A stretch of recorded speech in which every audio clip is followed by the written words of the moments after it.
Good morning and welcome. My name is Todd Zagorec. My pronouns are he and him and his. Our service coordinators this morning are, well, me, Dale Hill, and Darlene Anderson Alexander. And it's nice to see everybody here. Let's take a moment and wave to the folks joining us online, and then to say hello to our friends here in the fellowship hall.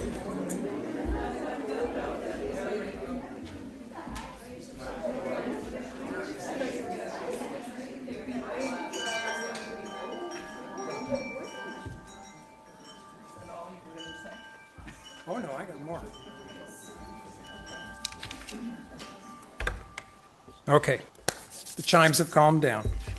If this is your first time with us, we have a part-time minister, Reverend Tony Lorenzen, who is not with us today. He's on sabbatical for the summer.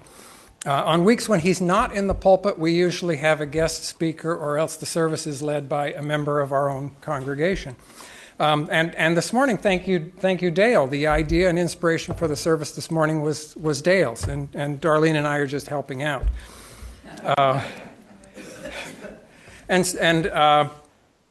Speaking of summer and Reverend Tony being on sabbatical, just remind yourself or put a note on your fridge or something that you want to bring some water for the water communion ritual at the ingathering ceremony on September 7th, when we pour a little bit of water into a common bowl. It's water that means something to you. Maybe it's from a place that was special or something you did during the summer. It's just it's an annual ritual for the congregation.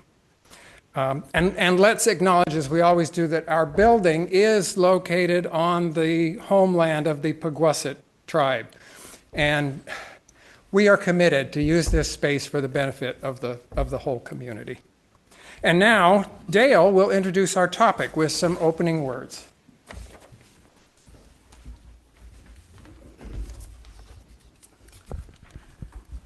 Despite what Todd said, this service is a team effort.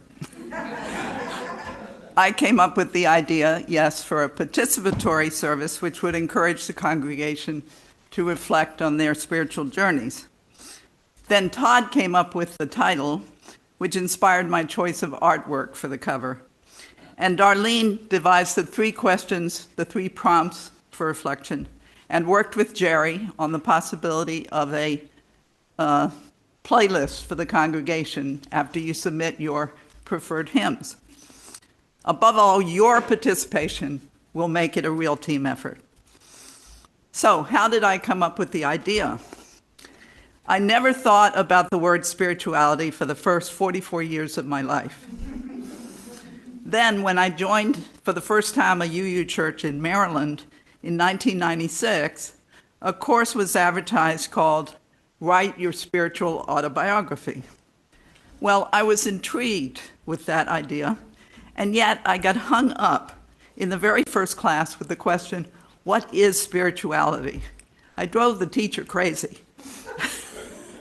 Well, our very wise teacher, a woman named Marguerite, who had been with the church about 25 years and held many leadership positions, simply smiled gently and said, let's see what you come up with when you describe the parts of your life that have given you meaning over time.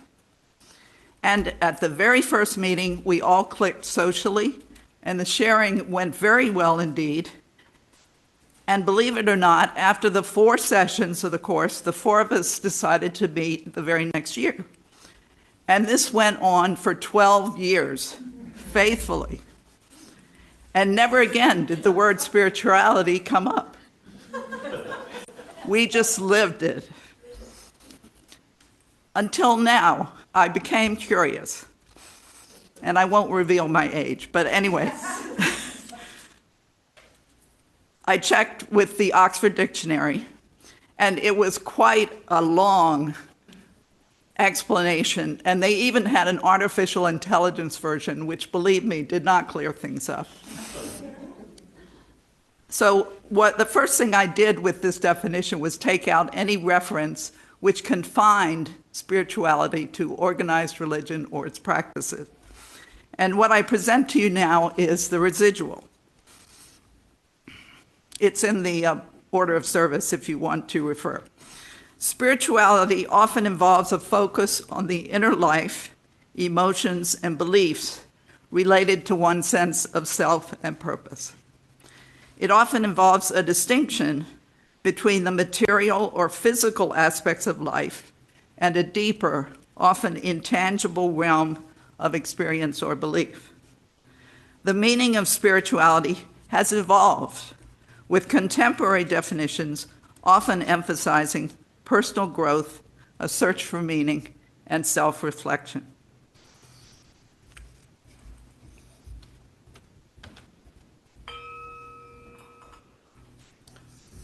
Now, do we have a child that would like to help with the lighting of the chalice?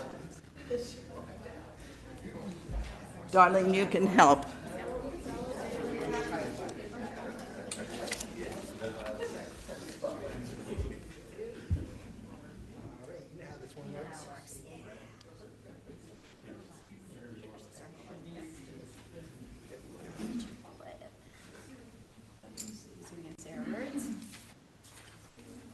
Perfect. Now, all please join me in reciting this morning's words to light our chalice. They're on the screen. Love is the spirit of this congregation, and justice is its light. This is our covenant, to dwell together in peace, to seek and speak the truth in love, to help one another, and celebrate life. Now please rise in body and or spirit and sing hymn number 1003 in the Teal hymnal, Where Do We Come From? Speaking of team effort, this one is a little bit of a team effort. We're going to go through each line twice, but after we've done each line twice, we're going to sing and you get to pick which line you want to sing. It all happens at the same time. It's not as hard as it sounds, though. We'll repeat each line twice. 1, 2, ready, go. Where do we come from? What are we? Where are we? Go again.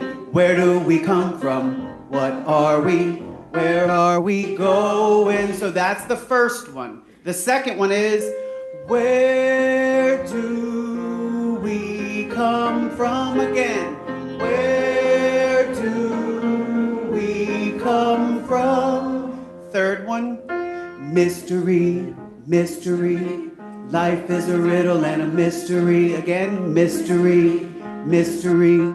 Life is a riddle and a mystery. That's 1, 2, 3. Have you started thinking about which one you're going to sing when we do it together? Number 4, where do we come from? Where are we going? Where do we come from?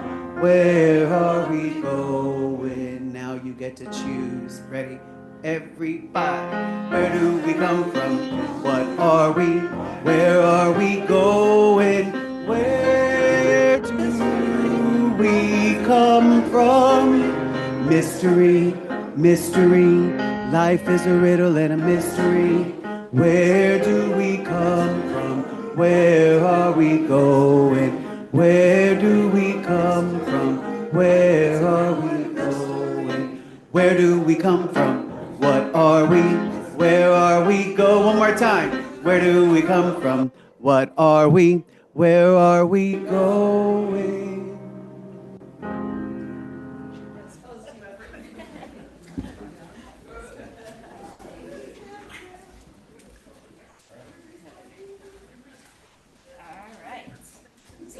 Time for our children's affirmation. So everybody put your U's up high in the sky.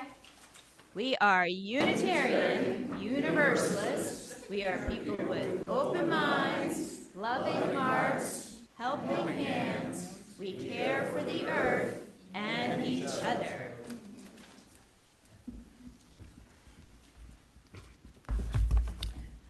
Now for the story. This story is called I Wonder by Annika Harris. And it starts with a dialogue between a mother and a daughter and ends with an open question to the reader.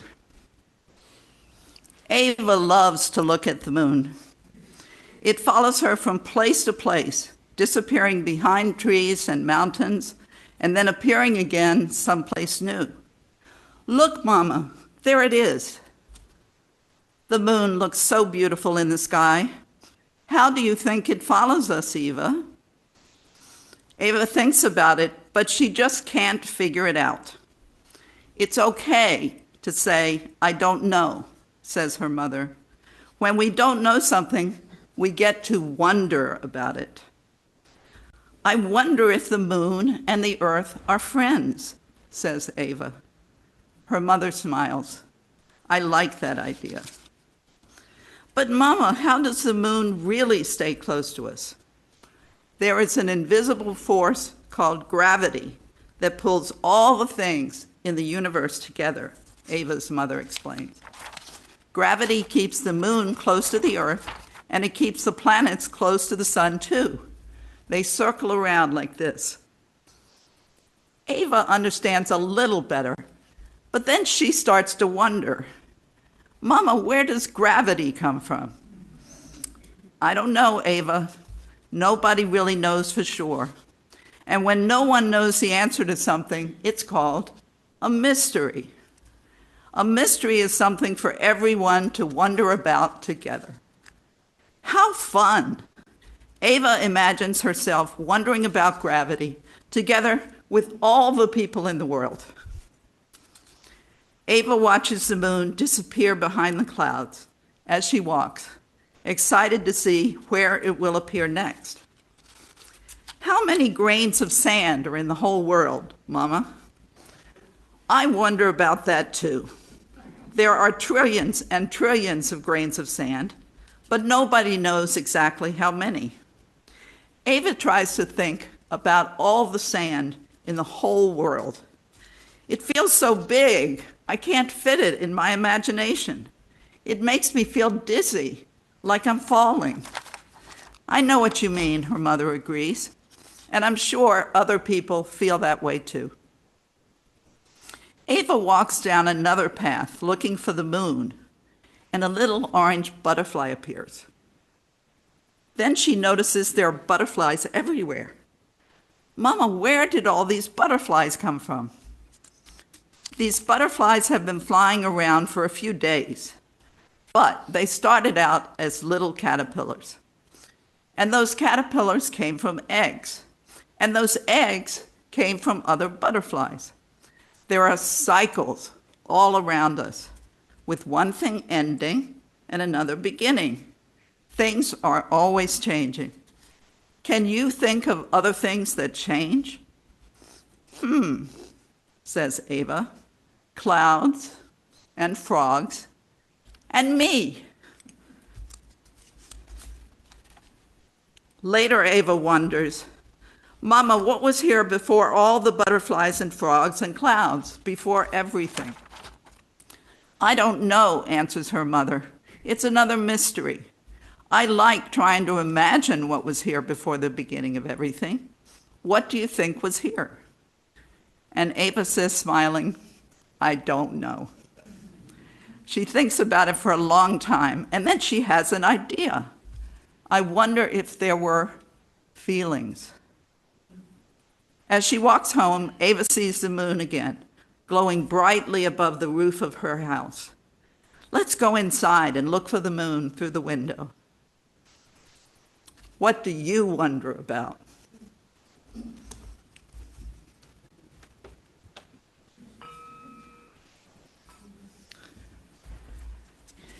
In the summer, there is no formal program of family ministry, but there is childcare downstairs if a child does not want to remain in the service.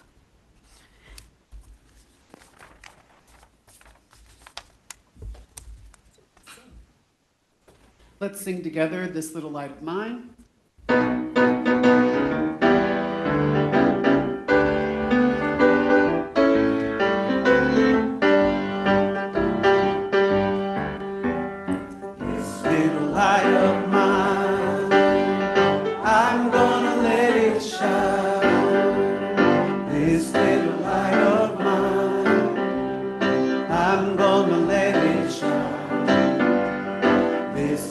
Light of mine, I'm gonna let it shine.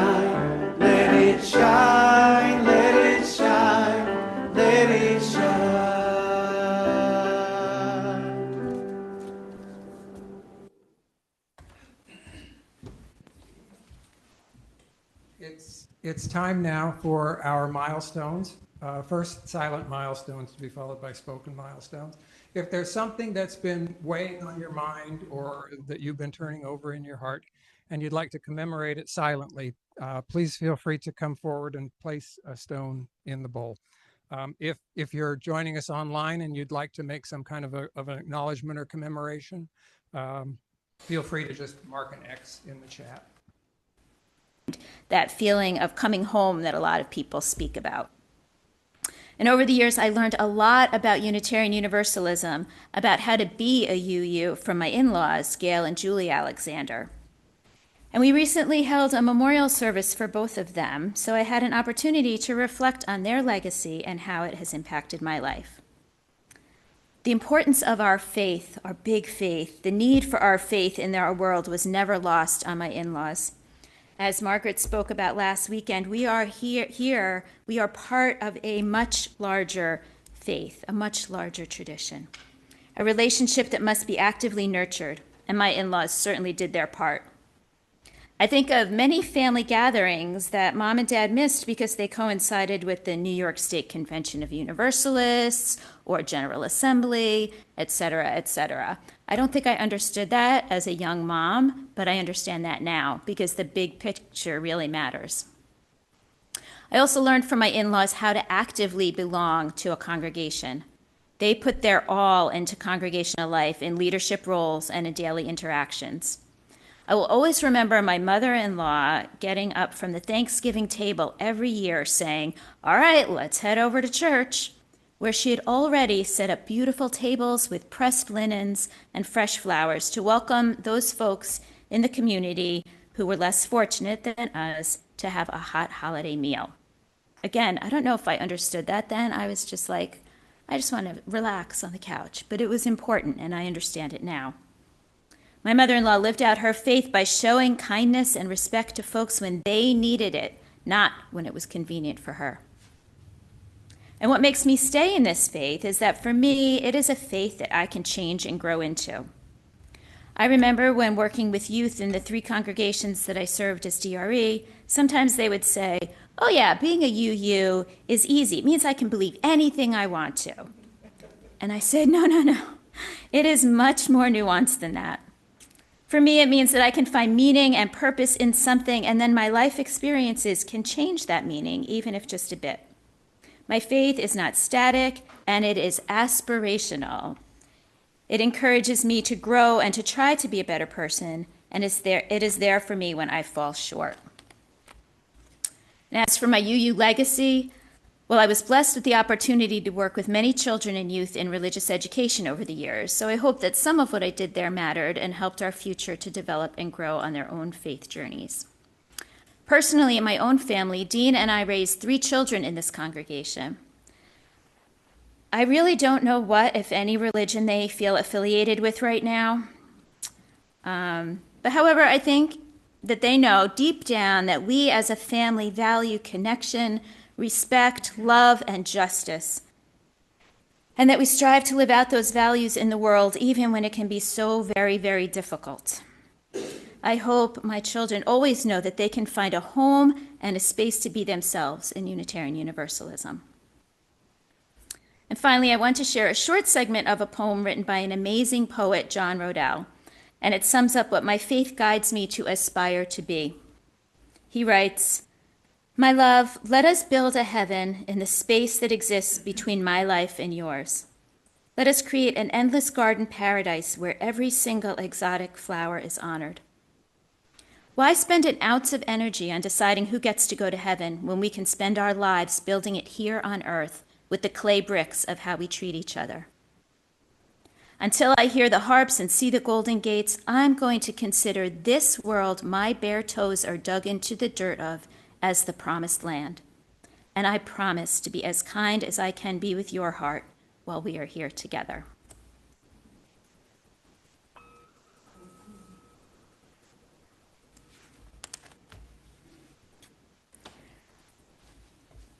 One way that we participate in this congregation and we give our time and energy to the work here is when we donate to its financial support.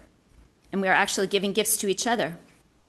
Each one gives to and receives gifts from all of our members and friends, and together we give to the community around us, both financially and via our food collection for Dorothy Day Hospitality House.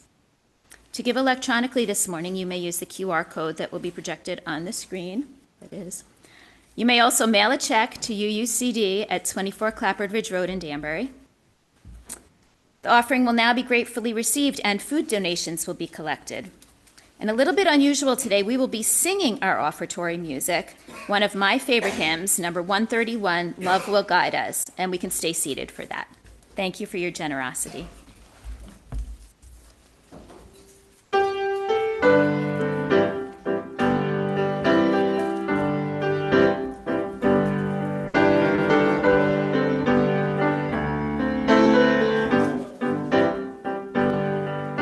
Will guide us, peace has tried us, hope inside us to lead the way on the road from greed to giving. Love will guide us through the hard night. If you cannot sing like angels, if you cannot speak before thousands, you can give from deep within you. You can change the world with your love. Love will guide us, peace has tried us, hope inside us will lead the way on the road from greed to giving. Love will guide us through the hard night.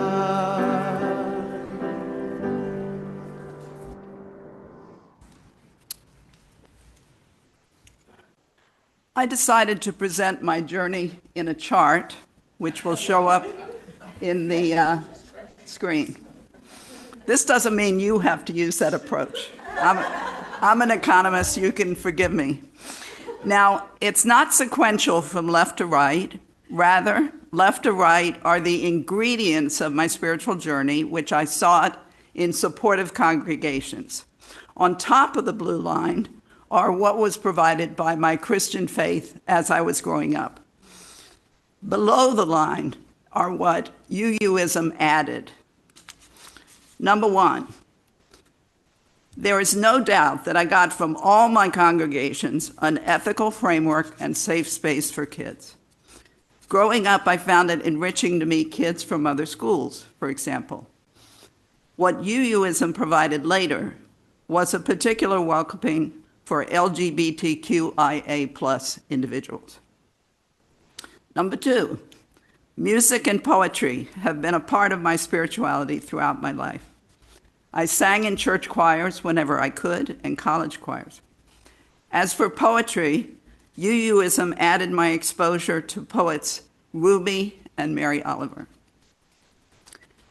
Number three, maintaining a curious and open mind is a key part of my spirituality. This is where the church of my upbringing, a Christian church, and UUism parted ways. My scientist brother had encouraged John and I to try a UU church. And hallelujah, we found a congregation with no creed.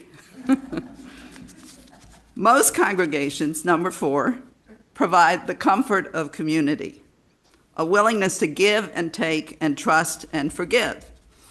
What UUism added was more emphasis on diversity of thought and lifestyle. Number five, gratitude, giving back, and social justice. Well, I knew I was lucky from an early age as I grew up in a loving family and church community. Naturally, when I chose a career, I chose one that would allow me to give back, working for the World Bank. But I also sought more, direct ways to reach out to the poor. What UUism added was an emphasis on giving through interfaith connections. Number 6, inner reflection. As I aged, it became more and more important to me. At the church of my upbringing, we were expected to pray. This never felt comfortable to me. The UU version, meditation, feels much more natural, and I benefited from teachings in Buddhism and Hinduism. And finally, I should have added that I check in with my unconscious regularly through dream work. I've been in 2 dream circles, and we use a methodology to explore our dreams developed by Jeremy Taylor, who happens to be a UU minister. So all of these contributions have helped me find a home in UUism.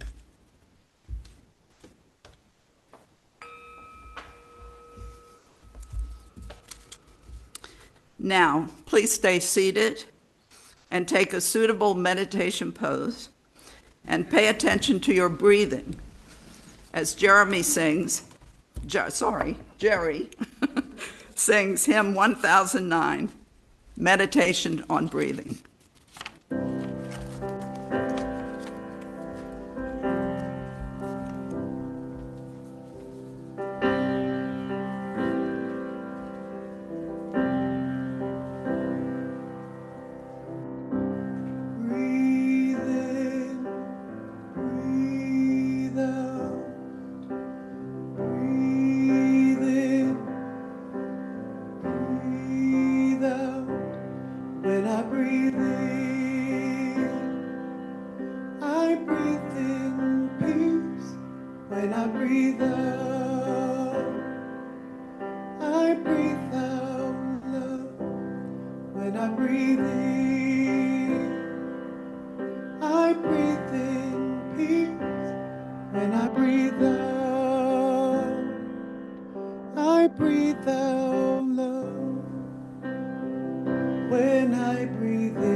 I grew up Mormon, but it wouldn't be accurate to say that I was raised Mormon.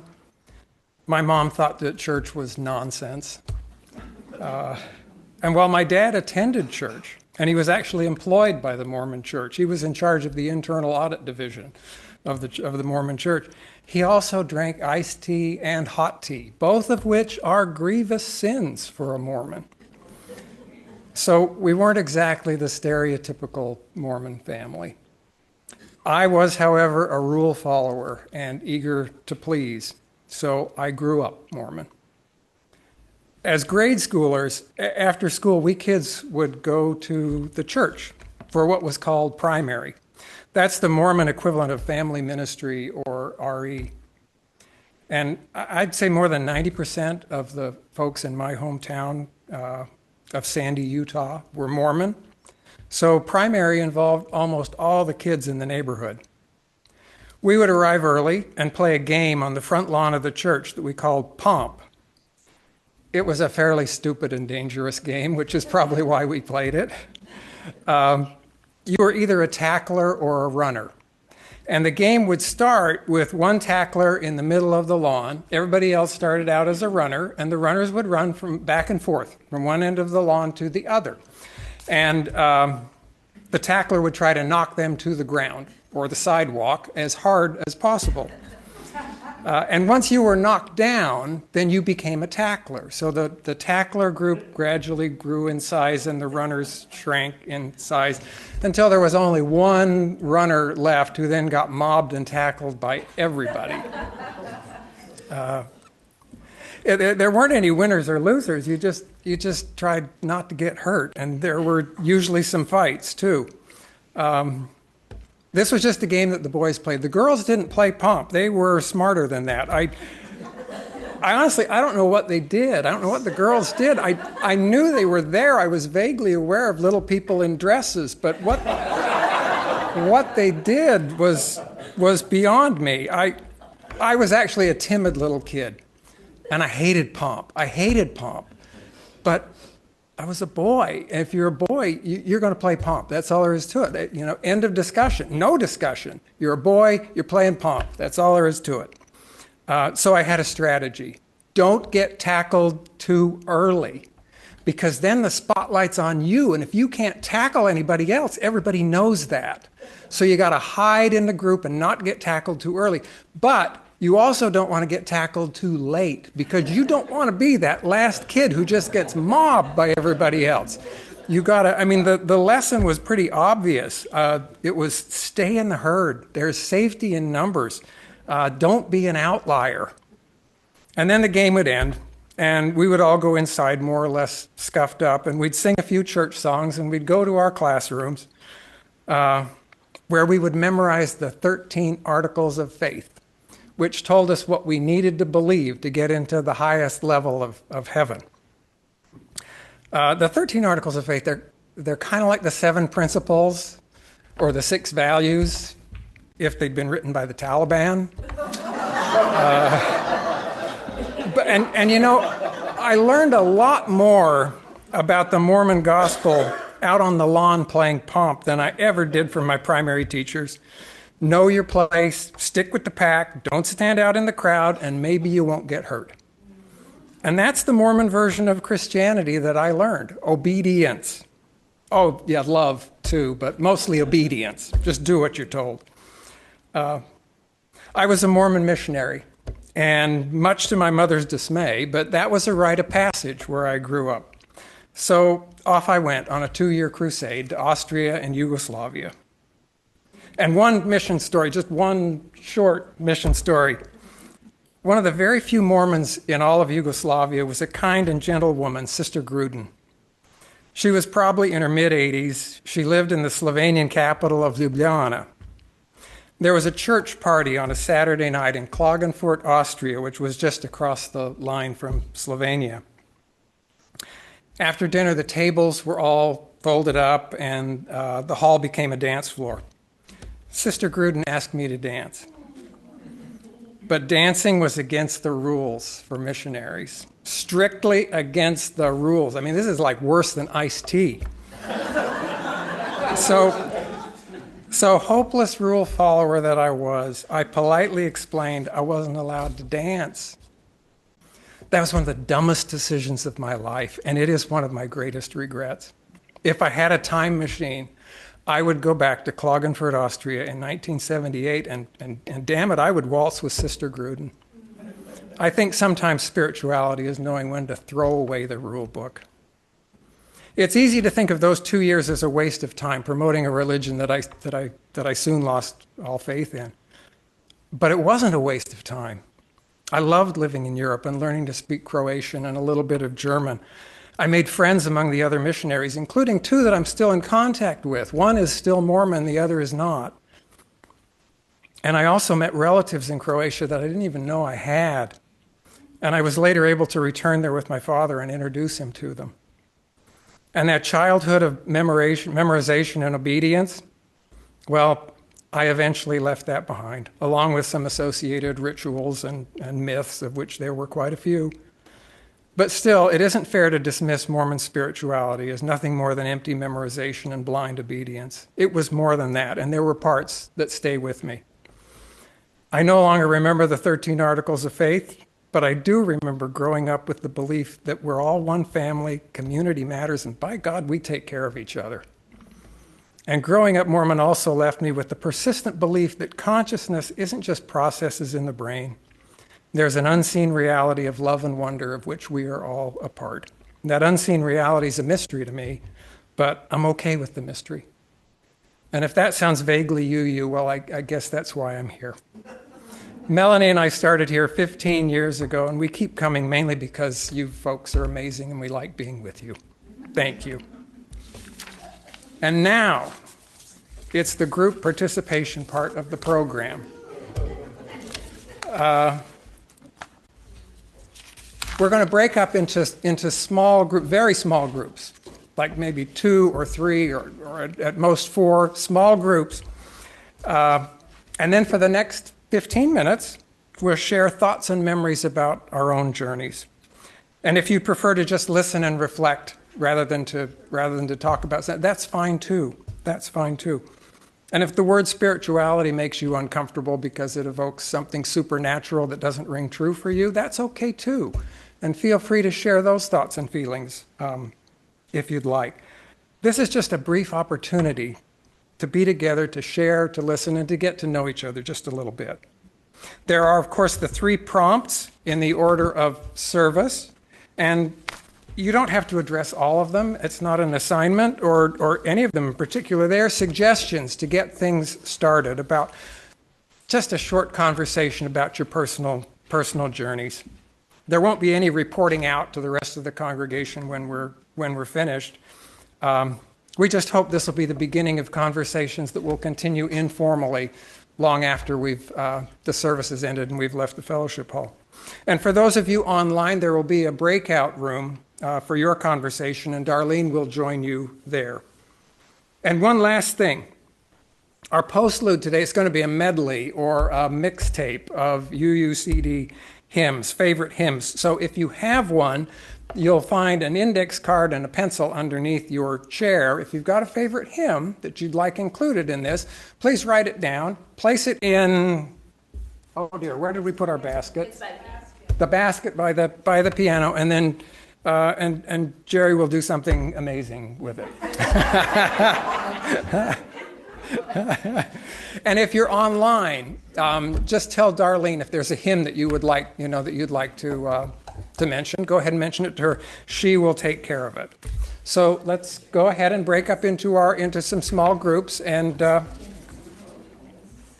start reflecting on your spiritual journeys or otherwise. And you'll ring the chimes like every 5 minutes or so to let people know to share. I will do that. And share.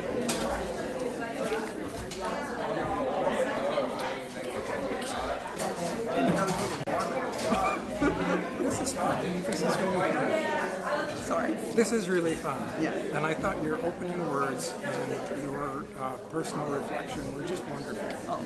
They really were. Well, that's unfortunately that's the way I think with jocks. It was great. It was great. I think, everybody thinks in a different way and probably in a number of different ways at different times in their life. And I think when you listen to people's stories, you learn so much about them, and you find out that everybody is really interesting. Everyone is a story. Everyone's a whole collection of stories. Yeah, I left out a bunch of stories, by the way, because I wanted it to be Focus. as close to 3 minutes as I could. That was hard. Yeah. It would have been interesting. I wanted to say something about working with women in a homeless shelter. The same thing that Sue said in her service. These women, many of them are well educated. They just had a calamity. They're not what you think. Yeah. The kind of thing that can happen to anybody. Yeah. Yeah. Okay, it seems like there was something I was going to do during this part of the service. You were gonna maybe, if people put things in the basket, you were gonna look at the. Oh, that's what I was going to do. I should probably collect them too, so people don't have to get out of their chairs. You could start with mine.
Tell them.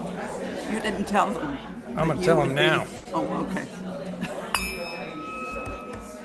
Okay, 5 minutes gone, 10 to go.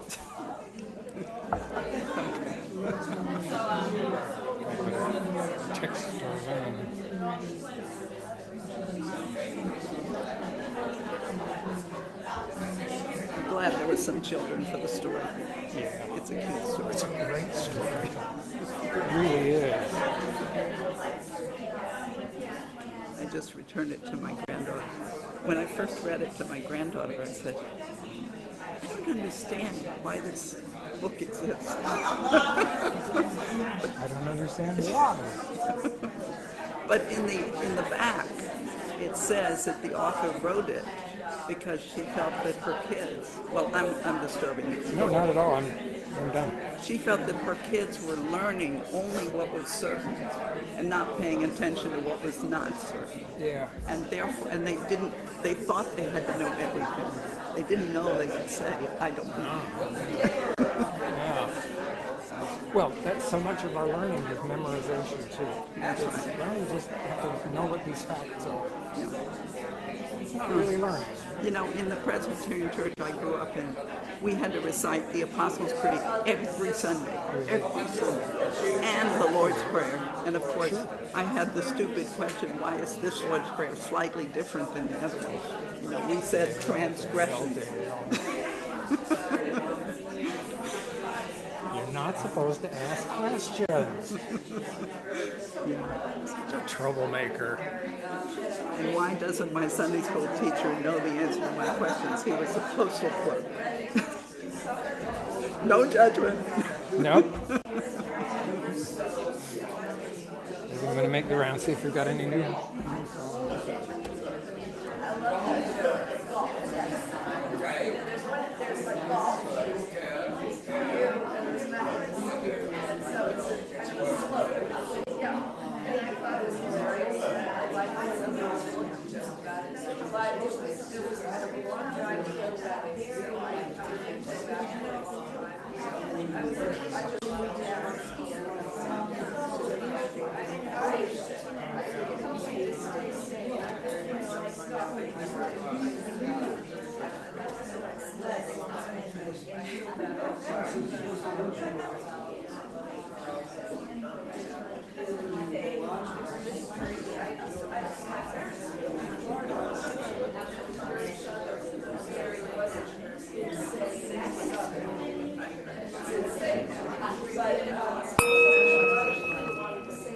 10 minutes gone, 5 to go.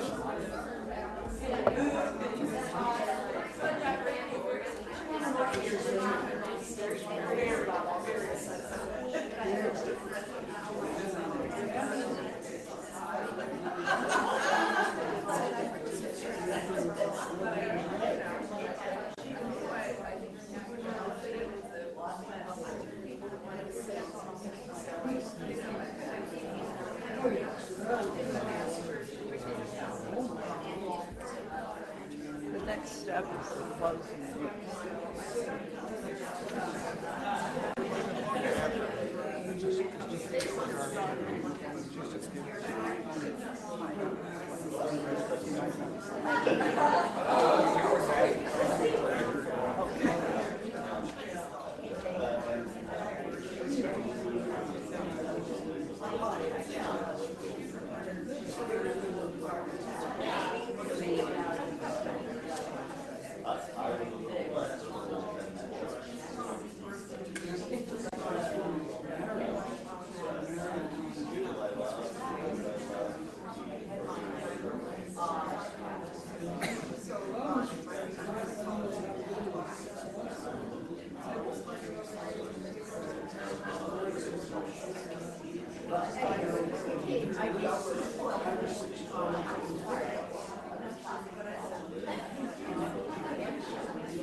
We are done.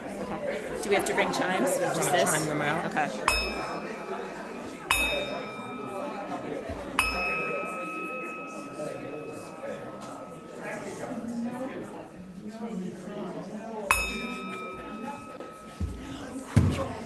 Give me that. I'm gonna go knock some heads. Okay, folks, let's come back to our space here. We hope that these conversations have been a beginning and that you'll continue either with these groups or bring your thoughts home or out into your other gatherings. We have some closing words today by Emily Richards. May you be changed. May you leave this time together changed. May the promises you have made to yourself about who you want to be feel closer to the reality of who you are right now. May you share that feeling of transformation wherever you go. May it spread into every word, deed, thought, and interaction until we are all changed, transformed, and transforming together, becoming our better selves. So may it be.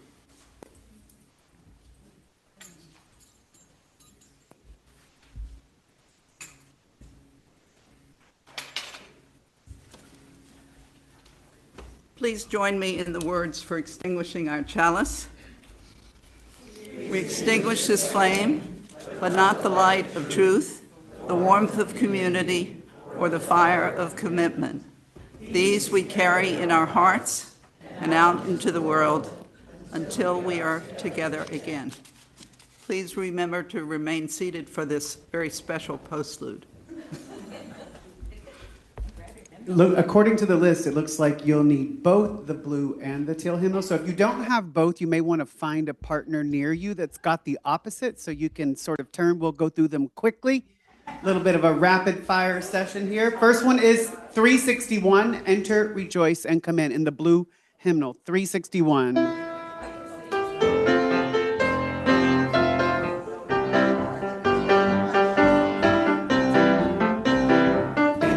Rejoice and come in. Enter, rejoice and come in. Today will be a joyful day. Enter, rejoice and come in. Open your ears to the song. Open your ears to the song. Open your ears to the song. Today will be a joyful day. Enter, rejoice and come in. Let's see what's next. Your teal hymnal, 1053. How could anyone?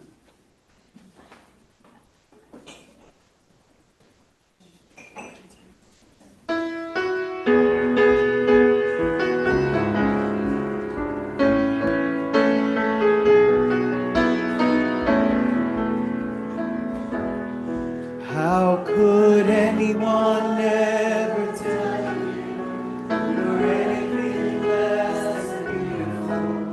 How could anyone ever tell you you're less than whole? How could anyone fail to notice that your loving is a miracle? How deeply you're connected to my soul. We should sing that one more. All right, this one is a shocker, I know. Hold on to your seats. Blue Boat Home, 1064. There were multiples.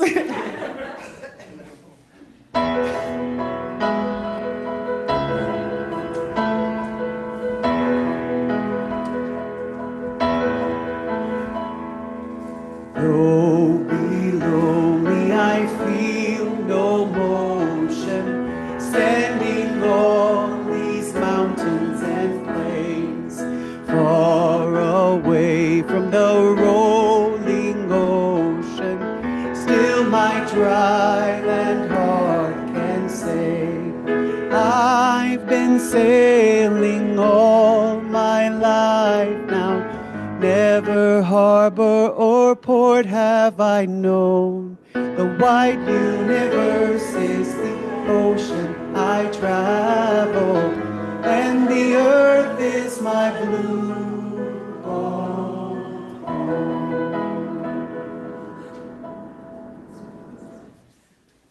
And to the next one. Does it feel like a game show to anybody yet? Yes. We'll build a land. That's 121 in the blue hymnal. Let me find it.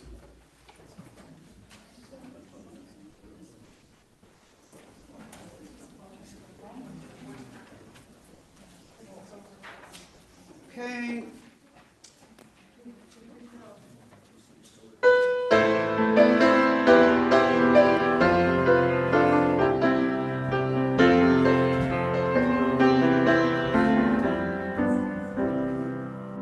We'll build a land where we bind up the broken. We'll build a land where the captives go free, where the oil of gladness dissolves all mourning. Oh, we'll build a promised land that can be. Come build a land where sisters and brothers, anointed by God, and then peace where justice shall roll down like water, and peace like an ever-flowing stream. Spirit of Life, 123. 1 page away.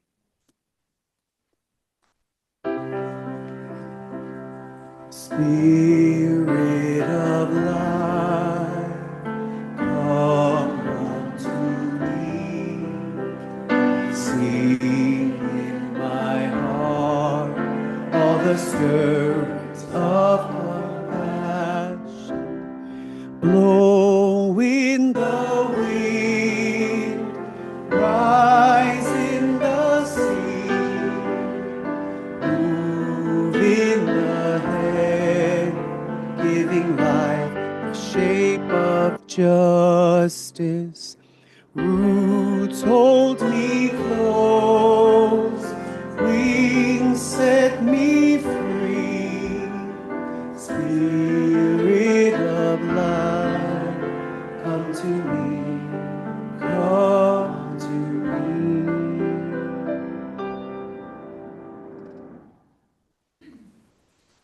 38, morning has broken.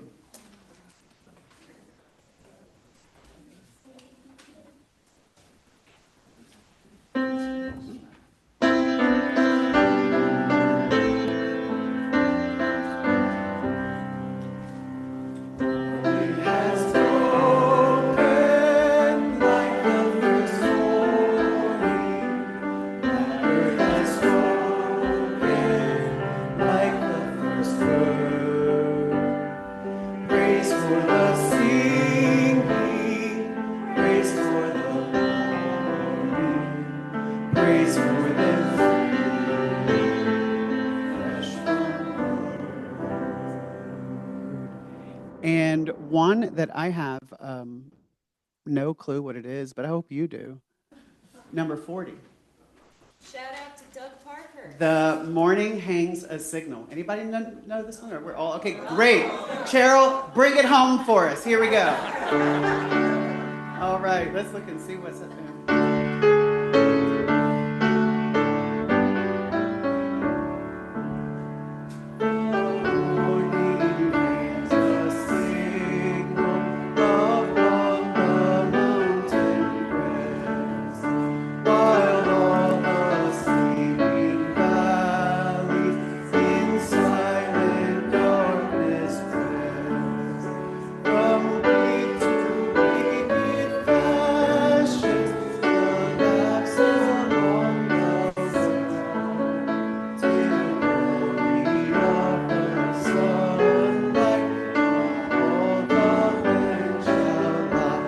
we're going to consider that our rehearsal. We owe it more than just that time through. Let's do the first verse again. Here we go.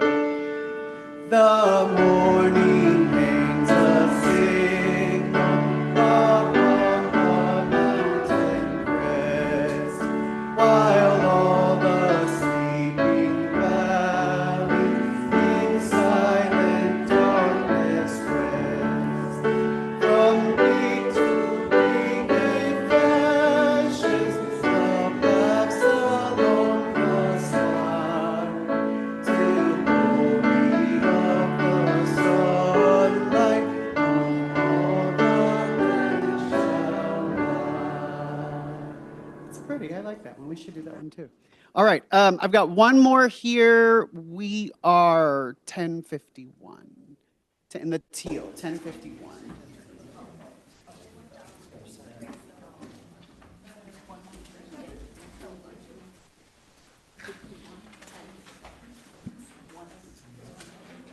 Of course, there's a page turn, so pretend like I can do this all at the same time.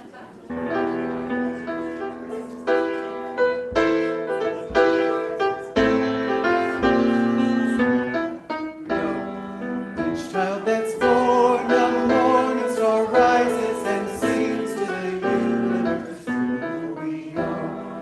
We are our grandmother's prayers, and we are our grandfather's dreams. We are the breath of our ancestors. We are the spirit of God. We are mothers of courage and fathers of time. We are daughters of dust and the sons of great visions. We're sisters of mercy and brothers of love. We are lovers of life and the builders of nations. We're seekers of truth and keepers of faith. We are makers of peace and the wisdom of ages. I think it goes back, right? Sorry. Each child that's born, a morning star rises and sings to the universe. Repeat that. For each child that's born, a morning star rises and sings to the universe. We are our grandmother's prayers, and we are our grandfather's